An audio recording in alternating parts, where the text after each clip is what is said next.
bottom one I think is a stock clamp.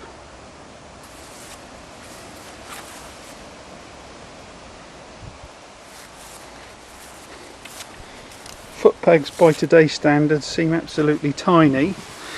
I don't seem to remember Kurt's foot slipping off the pegs too many times back then, or any other rider come to that.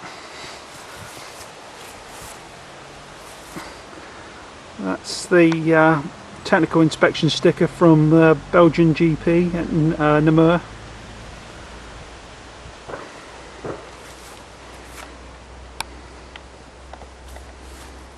Again, the mushroom grips. I think Kurt used those on all his Kawasaki's from 86 right up until 89. Frank Thornton at MXA used to make the graphics for the bike. I think Frank's called MXM now. Does all the vintage stickers. Make sure you use him. He's a top guy. Always try and help you out. The sponsors that year was Lloyd's Bowmakers. I think they were a finance company. Dunlop obviously for the tyres. MXA with the seat covers and graphics. DID was obviously the chain. Renthal was the sprockets and handlebars. Öhlins suspension. Ram Air was an air filter manufacturer. NGK obviously the spark plugs.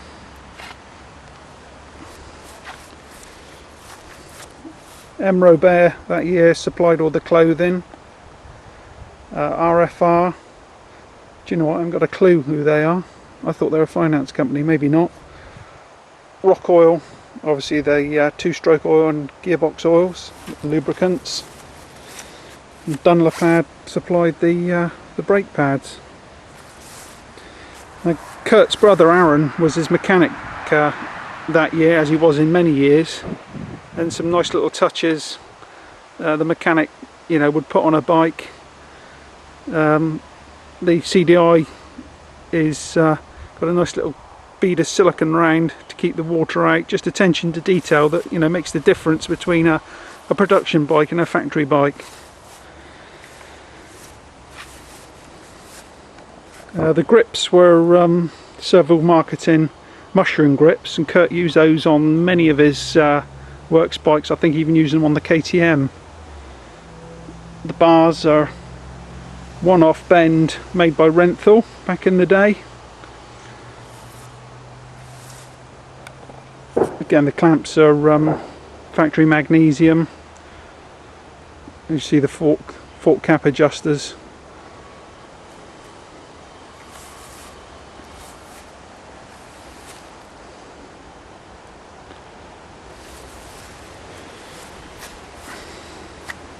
You notice how slim the bike is today compare that to a SR500, and I think a 450 is probably about 50mm wider than this bike. So I don't think they developed that much in all those years. I'd like to see this bike or any 500 come to that in a head-to-head drag with a CRF 450 or a KXF 450, and I think the 500 two-stroke would come out on top every time. Might be a bit of a handful for 45 minutes, but certainly the tool for a whole shot. Just while I'm here, I'm going to get on my soapbox now and have a little moan. This is a moan directed at Giuseppe Longo and Youthstream. Giuseppe, these bikes were from the glory days of the 500cc Grand Prix. I'm sure you remember it. I know you've got a passion for motocross, the same as myself, and the same as a lot of people. But it seems today, Giuseppe, you're paying more attention to parking trucks like this than putting these bikes and obviously the modern factory teams on proper motocross tracks. I'm not interested, and I know a lot of people are not interested in coming to Grand Prix anymore because of the way you have taken motocross away from proper motocross tracks. In England, we've got the fantastic tracks Farleigh Castle, Hawkstone Park, Fox Hills. The three tracks just spring to mind straight away. And what do we get as our Grand Prix and Motocross Donations this year? We get a Mickey Mouse man-made track at Donington Park, which I just think is a total joke and embarrassment to motocross. And we get Mallory Park. Mallory, you know, wasn't so bad, but again, it's just not motocross. I'm sorry. And I think the time needs to come where something needs to change.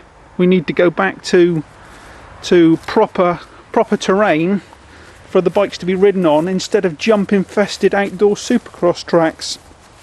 I for one is sick to death of it, and unfortunately you won't be getting my money, or any promoter won't be getting my money at Grand Prix while they go to those ridiculous outdoor supercross tracks.